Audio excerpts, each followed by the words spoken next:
Hello everyone, welcome to my channel favourite journey. આજે હું તમારી જોડે સ્વીટ પોટેટો કટલેટની રેસીપી લઈને આવી છું. સ્વીટ પોટેટોની ટિક્કી, શક્કરિયાની ટિક્કી બહુ જ ફાઇન થાય છે. બહારથી એકદમ ક્રિસ્પી થાય છે અને અંદરથી એકદમ સોફ્ટ થાય છે. તો જો તમે લોકો હજી સુધી મારી ચેનલને સબસ્ક્રાઈબ ના કરી હોય તો કરી લેજો, એટલે તમે લોકો ઇઝીલી બધી મારી રેસીપી જોઈ શકો. તો તેના માટે 1 કિલો જેટલા આવા પતલા એવા શક્કરિયા મેં લઈ લીધા હતા. તેને ધોઈ અને સ્ટીમ કરી લેવાના છે. તેને બાફતા નહીં, તેની સ્ટીમ કરજો એટલે એમાં પાણી ના જાય.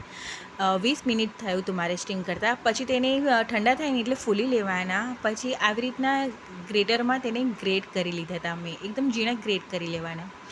પછી તેમાં 3 ચમચી જેટલો મોરૈયાનો લોટ એડ કરવાનો છે. ફરારમાં બહુ જ મસ્ત થાય છે. 3 ચમચી જેટલો મોરૈયાનો લોટ એડ કરવાનો. ધાણા ફુદીનો ધોઈને ઝીણો કટ કરીને એડ કર્યો હતો. લાલ મરચું પાવડર, શેકેલા જીરુંનો પાવડર, તલ, 1 ચમચી જેટલું આદુ મરચાંની પેસ્ટ, મીઠું ટેસ્ટ મુજબ લેવાનું છે ને મરિયાનો ભૂકો, કાળા મરીનો પાવડર એડ કરવાનો છે અને એ મિક્સ કરી લેવાનો છે. મિક્સ કર્યા પછી મને લાલ મરચું પાવડર ઓછું લાગતું હતું તે એ એડ કર્યું અને હું લીંબુ ભૂલી ગઈ હતી એટલે અડધું લીંબુ મેં નીચોવી દીધું હતું. અહીંયા તમે લોકો ચાહો તો આમચૂર પાવડર એડ કરી શકો છો લીંબુની જગ્યાએ. પછી બધું સરસ રીતે મિક્સ કરી દેવાનું છે. મેં ઉપરથી લાલ મરચું પાવડરને એડ કર્યું હતું ને એટલે સરખી રીતે બધું મિક્સ કરી દીધું અને આવા મીડિયમ સાઇઝના ખુલ્લા કરી અને આવી રીતને ટીકી વાળી લેવાની છે. ઇઝીલી થઈ જશે અને વાર બી નહીં લાગે. ઇન્સ્ટન્ટ છે અને ખાલી સ્ટીમ કરવામાં વાર લાગે જ, પછી તો જલ્દી થઈ જાય છે આ ટીકી. આવી રીતની ટીકી વાળી લીધી, બધી મેં તૈયાર કરી દીધી.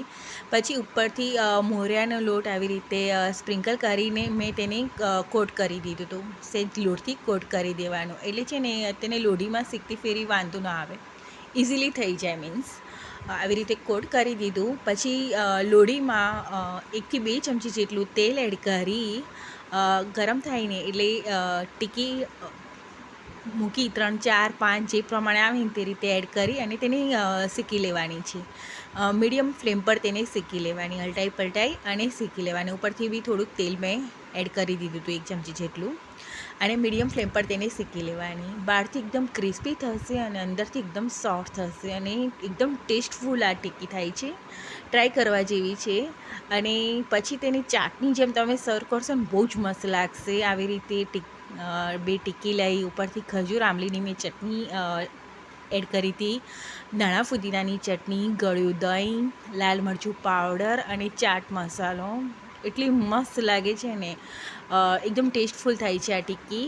તો એક વખત ચોક્કસથી ટ્રાય કરજો. અને જો તમે લોકોને મારી રેસિપીઝ ગમતી હોય, મારા વિડીયોઝ ગમતા હોય તો મારી ચેનલને લાઈક, સબસ્ક્રાઈબ કરવાનું ના ભૂલતા. Thank you for watching. મળીએ નેક્સ્ટ વિડીયોમાં. બાય.